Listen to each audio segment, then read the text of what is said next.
ചവറയിലും പരിസരത്തും ഇരുചക്ര വാഹനങ്ങൾ മോഷണം പോകുന്നതായി പരാതി. കഴിഞ്ഞ ദിവസം വീടിന് മുന്നിൽ റോഡരികിൽ പാർക്ക് ചെയ്തിരുന്ന ഡിയോ സ്കൂട്ടർ മോഷണം പോയി. ഒരാൾ സ്കൂട്ടർ മോഷ്ടിക്കുന്ന ദൃശ്യം CCTVയിൽ പതിഞ്ഞിട്ടുണ്ട്. ചവറ സുനീർ ഹൗസിൽ ഷമീറിന്റെ സ്കൂട്ടറാണ് കഴിഞ്ഞ ദിവസം വൈകിട്ട് ചവറയിൽ വീടിന് മുന്നിലെ റോഡരികിൽ നിന്നും മോഷണം പോയത്.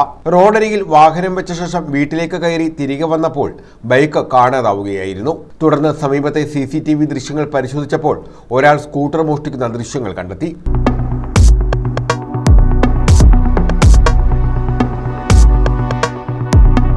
ദൃശ്യങ്ങൾ സഹിതം ചവറ പോലീസിൽ പരാതി നൽകി.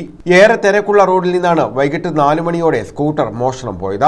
ചവറയിലും പരിസരത്തും ഇത്തരത്തിൽ സ്കൂട്ടർ മോഷണം പോകുന്നത് പതിവാകുന്നതായി ആക്ഷേപമുണ്ട്. നേരത്തെ ശങ്കരമംഗലത്തു നിന്നും ബൈക്ക് മോഷണം പോയിരുന്നു.